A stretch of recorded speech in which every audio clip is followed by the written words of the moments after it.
When the New York said, "You want to see America unraveling?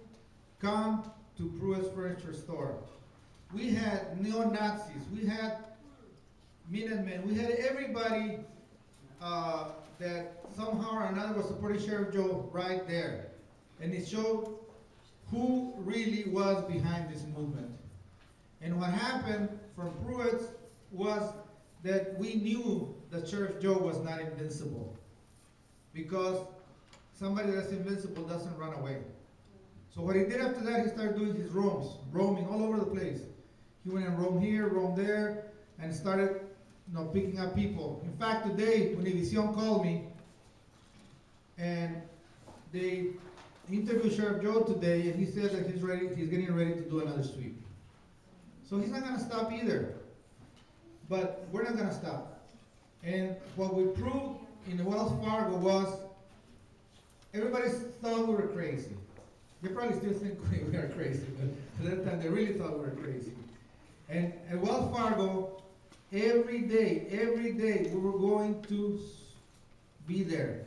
And it didn't come from my brilliant idea. I learned that from an organization in New York called Chinese Staff.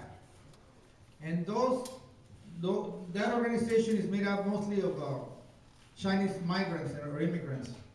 And when there is a sweatshop that's exploiting them, they go and then they stay there and they picket every day for 5 years. For 5 years until they forced the company to go broke. So the next guy that came in had to negotiate with them. And then not only did they hit that, but they were hitting sweatshops. They have about 20 or 30 campaigns going on a daily basis. And it doesn't take a huge army. They train the workers themselves. And then they have the workers go there, and when somebody comes and tells them, "I need your help," they say, "No, I cannot help you. You have to help yourself. I can help you to learn how to help yourself, but I cannot help you." And that's what we have to teach everybody. You can help yourselves. You have the power. You can change anything and everything. You just have to have that endurance to do it. And sometimes it's going to be good, sometimes it's going to be bad. It's, for example, when MCSA was going every week to the Board of Supervisors. Nobody gives them credit, but it was MCSA that created that schism between Sheriff Joe and the Board of Supervisors.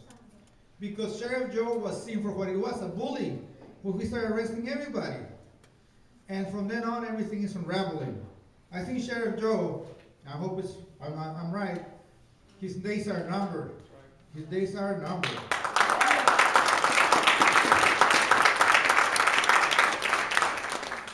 Now, right now, we have to fight another evil, and that is the state legislature. But we cannot fight everybody at once. So, my suggestion is that right now, you go and find any business person that you know. Call him up and tell him, call the governor, and tell her that those bills that are coming through are going to bankrupt the state even more. And you have lost, 30-40% of your sales probably, and you're going to get even more because those bills, right now they bankrupted the city, they bankrupted the county, and they bankrupted the state. And it's this type of legislation that's bankrupting the whole thing. Because no business in their right mind wants to come to Maricopa County or Arizona because they're going to go bankrupt. I know for a fact that the unions were about to invest something like $70 million here in Arizona. They left. Everybody's leaving Arizona. The only ones that are staying are the crazies, and we stop them. And I think you yourselves, it doesn't have to take a lot. Everybody has connections. And if you can get a Republican friend, which I'm sure you have some, right? It doesn't matter as long as it's a business person. Call a business person and tell that business person to tell him, the governor, you got to veto this.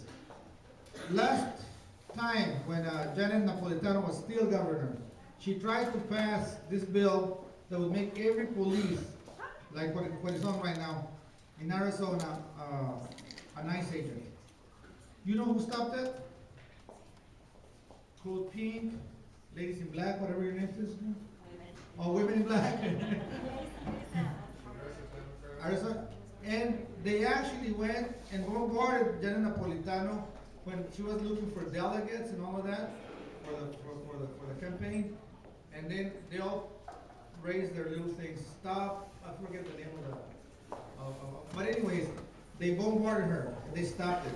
We can do the same thing right now. We can have a big mobilization into the state capitol right now, but I don't think that's the right thing to do at this moment. But I think we do have to start, and we got to start immediately to start targeting Russell Pierce the same way that we targeted Sheriff Joe. Sheriff Joe is going down. We got to prepare for the next fight, and that's what there's no secret to it. It's just being tenacious, being there, and be ready for the long run. Indigenous people think in 7 generations. Usually, people from the Western mindset, they think in 5 years. But you have to think in 7 generations. That's the only way we're going to survive. And that's fine if once in a while we lose, but we never give up. We never give up. So with that, I'm going to let you go because I have to go myself. But I'd like one more applause to all the members of Puente and to everybody that supported us. Muchas gracias.